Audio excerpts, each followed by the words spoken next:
This is the Equid E-Commerce Show with your host, Jesse Ness, along with Richard O'Tay. Happy Friday, Richie. We're back again. It's another podcast day.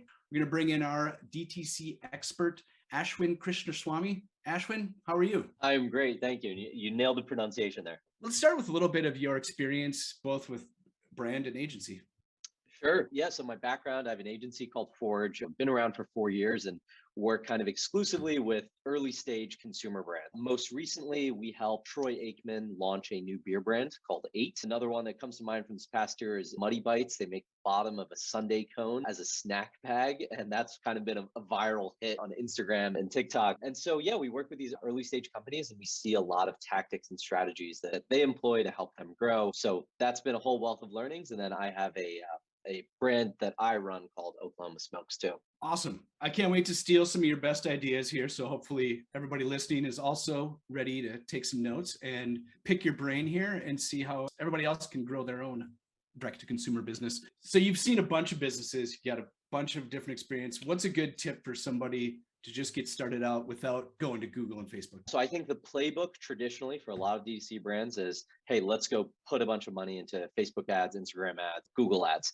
And I think that's an expensive proposition and probably not the best way to learn, especially if you need to do some testing around messaging and your product and so on. I think there's a couple of things that you can do. One is TikTok, you can start promoting a product and educating consumers around why you've built a certain product with virtually zero following. I think a good example of this, it's actually a San Diego-based company called Betterbell. They've come up with a new design of a dumbbell that's really versatile and you can use it in multiple ways. I saw them on TikTok last year. The first video that they posted got about 400,000 views, a ton of comments, and it basically sold out the product. You see a few more videos that they put out and they basically hit upon different value props each time. And so it's this kind of way of very cheaply and effectively testing different kind of value props that your product might have or different kind of audiences that you're going after. So for that example, maybe it's the actual weights and ability to do push-ups off of them. Maybe for another, it's the kind of portability or versatility, but you're basically able to test all these in a kind of free and cheap way. And so, yeah, we can kind of dive further into all of the routes that you can go with TikTok. But as a starting point, I would say getting on that platform. Should they just get started at the beginning, or is there a certain thought process that they should go through prior to posting the first time? I think there's two things that are really important. Number one is when you get on the platform, say you're selling candles and you get on TikTok and you're basically going to be making content around candles or home goods. You basically need to signal to TikTok that I am an account that's going to be making content around this category. And if you don't signal that to TikTok in various ways with hashtags, the type of content you create, you might produce content that ends up hitting people who are dog lovers. And maybe there's not a whole lot of intersection there. And so then your content doesn't perform that well. If someone is a candle brand and they want to start producing content on TikTok, the first thing that I would say when you create your account is to go on TikTok, search the candles hashtag, search the small business hashtag, search the candle fulfillment, like sense hashtag, and start interacting with all of those videos. Start following some of the big creators in that space because you have told TikTok as a new account, I as an account have some interest in this space. And so there's a good chance that when I start to create content, you're going to want to show it to people who are viewing that type of content. It's kind of training the algorithm. Everything that you do needs to be training the TikTok algorithm. So I think number one, that's really important. Number two, I think a hesitation that a lot of brands and brand owners have is I'm not good on camera. I don't like the sound of my voice. It feels like a lot of work to create TikToks. The biggest thing that I can say is if you don't spend time on the platform, spend your first week just browsing a lot of the content, getting a sense of what native feeling content feels like on TikTok. And then number two, start making it. And so the TikTok that, the content that works really well, it's really raw and unpolished. I mean, I can't tell you the amount of videos that I've seen where it's doing fulfillment in their garage and it's just some sound is playing over it and then some choppy kind of voiceover. And it's like 5 million views. And it's not this well-produced video with this huge production team and nice editing. It's like very clearly done on their phone and it was done in 10 to 15 minutes. And so I would say not placing too much pressure on the type of content you create, but being really authentic about why did you start this business as number one? Why did you start this business? Do you have photos from the past year of getting it off the ground? Make a little story about it. Do you have a day in the life of me running my candle brand? There's all kinds of very basic, easy content ideas where you're just kind of documenting your experience with the business. Say someone has already started doing TikToks and they didn't train the algorithm. Can they just start doing it and retrain it? I'm trying to think of the listener who's still a little scared. And yeah, Ashwin said that, but I know I'm going to have to try 20 different things, and I'm going to sometimes try it with sounds, sometimes try it based on what I saw other people do, trying to find their own voice because they've never really done this before. Mm-hmm. Do they need to be worried they're going to be locked in to only being able to produce it in this certain way? Say you have an account and you've posted 30 videos, and not a single one of those videos has hit over 100 or 200 views. At that point, I would say start fresh, because what TikTok is looking for and looking to understand about your profile is this a profile that is creating some content that viewers are engaging with? They don't really care what the nature of the content is. They're just like, hey, they had plenty of shots on goal, and not one of these videos really got a couple thousand, 5,000, 10,000 views. And it's a platform where you don't need a large following in order to get that. You can be a new account and get 10,000 views if the content and product is really engaging. So I would say, when I see accounts that are in that kind of shape where none of their videos have gone off, one, I look at those videos and try to understand, okay, here's why they're not working. And there tends to be a kind of clear reason as to why they're not working. Then I say, just delete the account, nuke the account, start fresh, because you want, those first 5 videos. There is this conspiracy theory that the first few videos that you create on TikTok gives them more reach, because they basically want to hook you in. My first video got 10,000. I'm going to wholesale shift from Instagram to creating content on TikTok. I like it. It's probably not a conspiracy theory. It makes a ton of sense. So you start making a bunch of new videos. I like the thought of kill it if you haven't had like any success over 20 or 30. I'm trying to think of how else we could apply this. I've heard you can create multiple accounts. Maybe you could keep that account and just keep trying new things and practice on that old account, and then just really dial in your niche on account number 2. Also, the question I would have is, does this need to be a business account? Is it worth it? Because I've heard differing stories on that as well. Yeah, so I think 2 questions there. Number one, I think that's a good observation. And in my own experience on TikTok, even before I created a brand account, I had posted a video on my regular account and it had 200,000 views. And I don't have much of a following at all on my personal TikTok account. And then I was like, okay, I think just the product and that video that I made makes sense. Let me create a quote unquote brand account. And then I made the same exact video, and that video got 500,000 views. So I think there's certainly a way of keeping 2 accounts active at the same time, using one as a testing ground for concepts, and then saying, hey, I'm going to use the winners on another platform, just re-record it, make virtually the same video. The second question on the trade-offs of the business account versus personal account, I would probably keep a personal account, because basically it's really, you get access to sounds that you don't get access to when you're a business account. And so much of the success on TikTok is finding the right sounds to match your video. And there are trending sounds, which are helpful to use.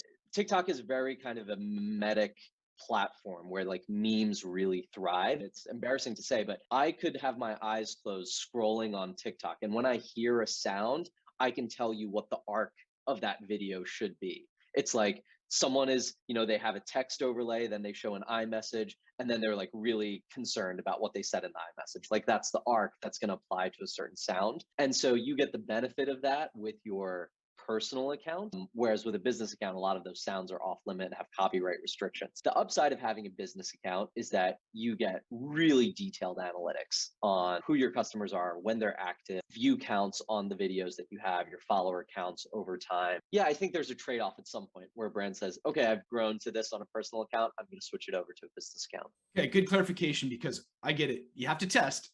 Your first video, probably not going to be good. So I don't want everybody to get scared. Yeah, you're going to make a few mistakes. So that's a good way to be able to test.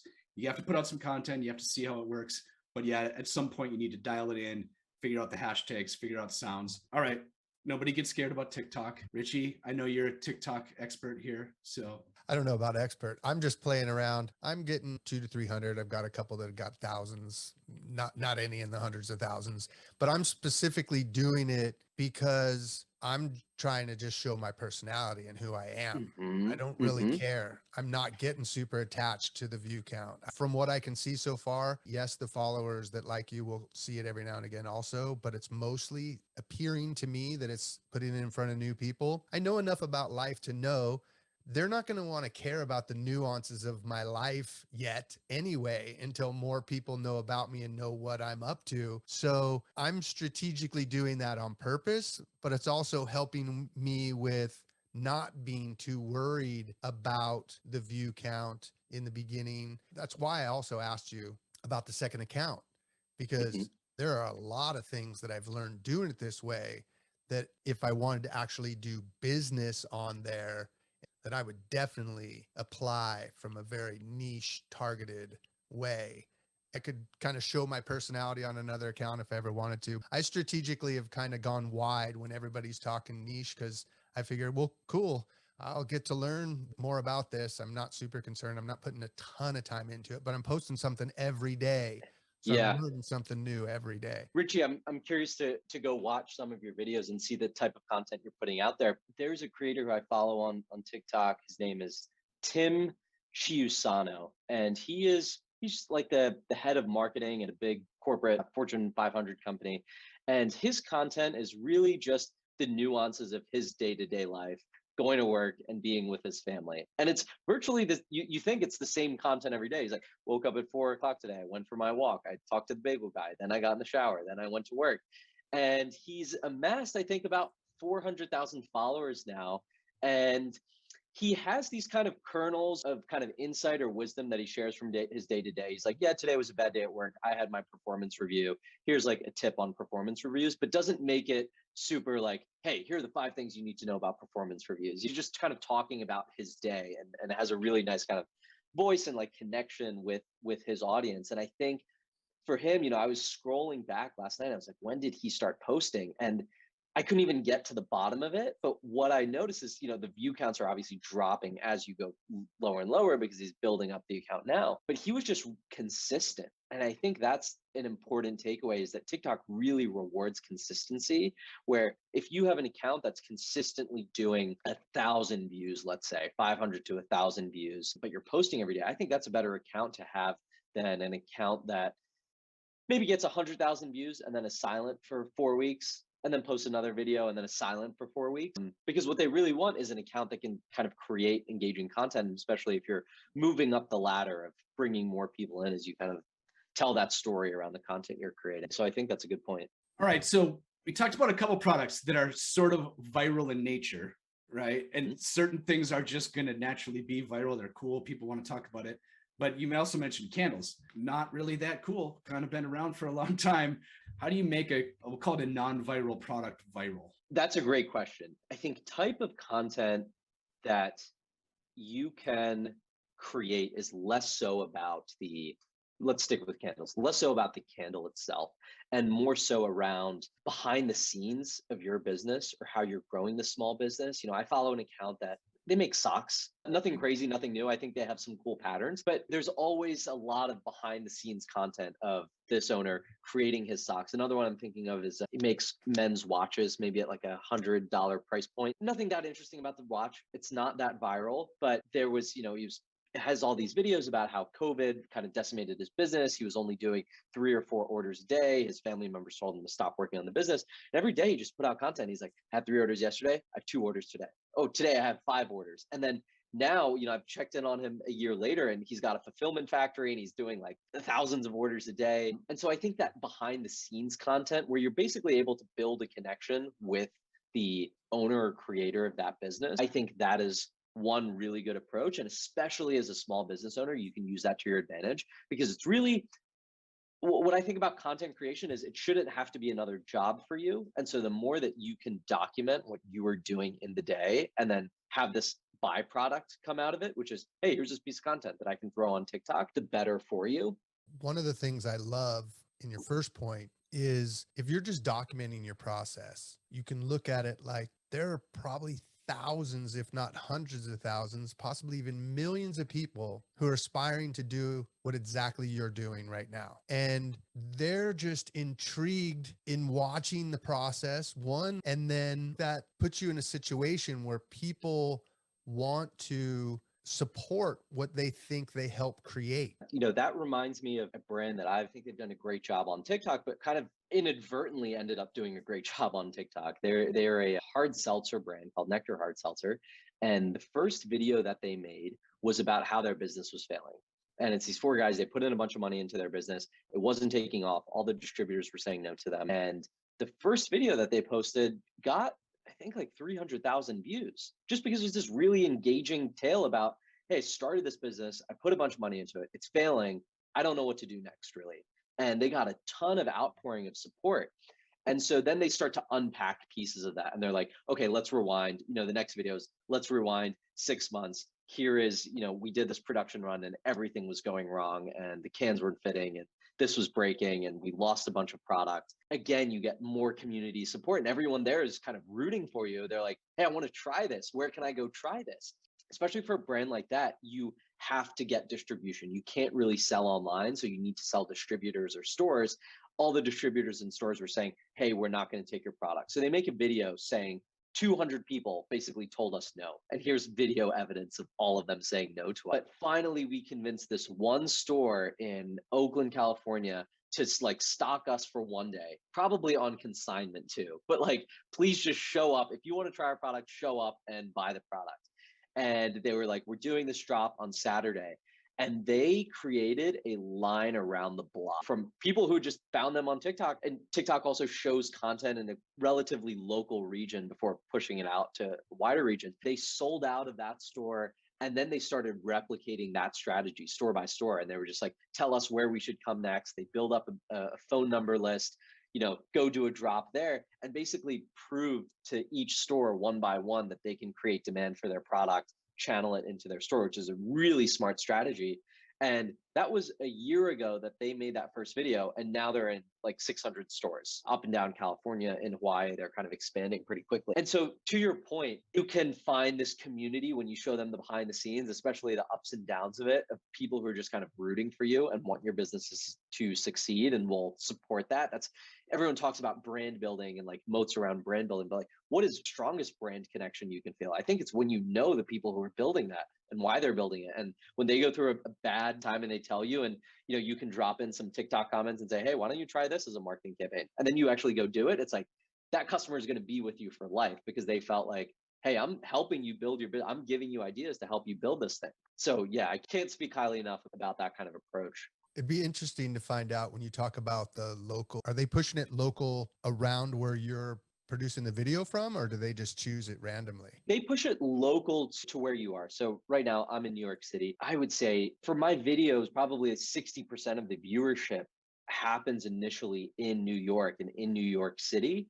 And then naturally, as the video starts to get traction and they start to figure out who's interested in the type of content that you're putting out, it'll go to a much wider audience. When I travel around, when I'm in California or if I'm in Utah, I will start to see content in my feed that is hyper local to that region. And I was even talking to a company that is stocked in a variety of Whole Foods, and an influencer strategy that they went with is they would find these kind of micro or nano influencers within given regions. So one in Boulder, and then one in Denver, and then one in, Jackson Hole, let's say.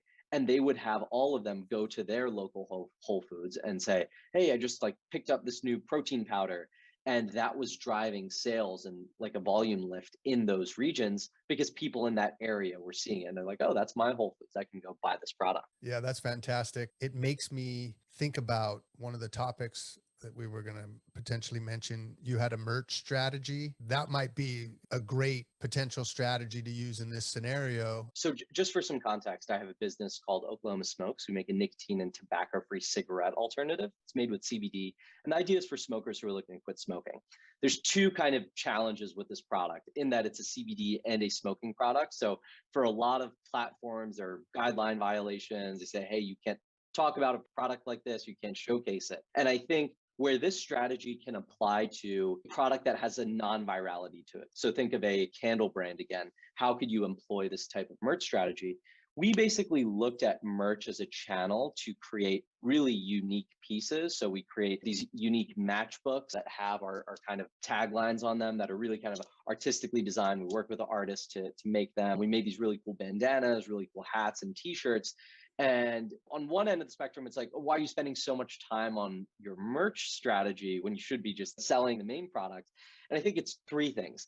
Number one, from a content standpoint, especially on TikTok, it gives us a lot of leverage in creating content and reaching audiences that might just be interested in the matchbooks. Like, hey, these are these really cool one-of-a-kind vintage styled matchbooks that you start to hit this kind of matchbook collector community that may have some overlap with our existing product. We sell all of our merch on our site, and we use merch as incentives to add more products to your cart or hit certain thresholds rather than discounting. I think discounting is such a widely used kind of e-commerce strategy. One of the beliefs that we have is if you become known, especially out the gate as a discount brand, people will always expect the discount or wait for the discount. And then you kind of get to this race to the bottom where you're just layering on more and more discounts. So we asked the question, okay, how do we create some merch that people want? And then you have a clearly perceived value on the merch because you sell a hat for $30 and you say, hey, if you buy $50 worth of product, we'll throw in our free $30 hat with this. That tends to build a little bit more brand loyalty and interest in your brand because now you have all of these kind of auxiliary items or pieces from the brand that you can use to kind of generate interest. I really like this one. You're kind of talking my language because I really do not like discounting, but I know that you have to do it. Like it's just a sort of a necessary thing. And when you go to some new site and the first thing you see is a pop-up for 10% off, 15% off, whatever, as a business owner myself, it drives me crazy. I'm like, you're just giving away that money from the first sale. You don't know if you needed to. Okay, so for instance, a hat that you sell for $30 that costs you say 10, 12, 15. So now a customer thinks they're getting $30 off. In a way they are, but it only costs you 15.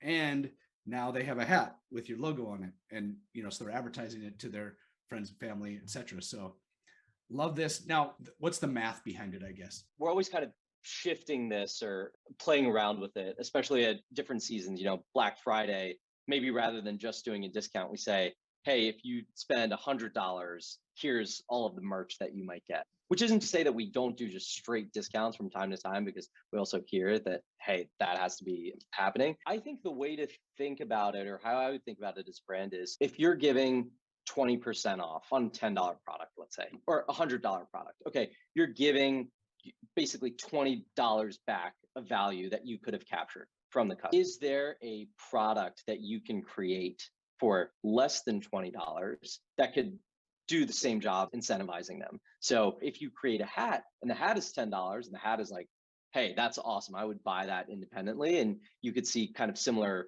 conversion or email capture with the hat versus the 20% discount, I would go hat 10 out of 10 times, because there it's costing you $10 versus, and they're gaining $30, quote unquote, of value, whereas here they're gaining $20 worth of value, but also costing you $20 worth of value. One of the things I really like about this strategy too, especially when you mentioned that TikTok likes to do this local push. So now someone sees you wearing that exact same merch at the same local coffee shop they go to. You're potentially getting user-generated content because somebody's out there showing something that has your brand name on it. You're getting affinity amongst themselves. Hey, I know that. I have that too. There's just so many levels that's a fantastic approach. And I think the where you see this done really well is with alcohol and spirits brands, especially the new ones. I mean, they spend the same amount of time or more time on their merch strategy than they do their regular product. At least it seems like, always putting out new merch. And when you have a piece of clothing or a hoodie that is really just interesting or has cool visuals or has interesting text, the exposure that you get from that, there's one brand, I'm forgetting the name, it's a tequila brand, but they have a hoodie that you'll be walking down the street with it in the right areas and people will stop you and take a picture of it again, that's kind of exponential free advertising because everyone's posting it on Instagram or TikTok. So I think executed well, it can really do a lot for a business. Ashwin, is there anything that we've brought up that you think we should have been thinking about a different way, or something that's just popped up in your mind? One thing that we didn't talk about that I think is equally important on the TikTok side, we spoke about kind of organic content creation, different types of businesses and how they can think about creating content. Another kind of equally effective strategy is people are doing influencer gifting. I've worked with a brand that makes a suite of household cleaning supplies. We did a gift to an influencer, micro influencer, and we had a video there get 300,000 views and a ton of engagement. And what we're actually doing now is running ads to that because you can kind of leverage the UGC that's being created. We've had some good wins, and they also have some videos that are in the range of 50 to 100,000 that are performing well. Even if you have a product, it's just soap or a stain remover. It's not inherently viral if you're finding people who have just created content in that space before. What's the best place for people to get a hold of you or learn more about you, or if they want to work with you in your agency? Our agency is called Forge. Our site is forge.coop. And they can just email me, hi@forge.coop. It's the easiest place. All right, Ashwin, awesome. Thanks for being on the show. I hope everybody listening here is more excited about TikTok again. Like, this is one of those things that it's still new. There's a ton of opportunity. You know what to do. So get out there and make it happen.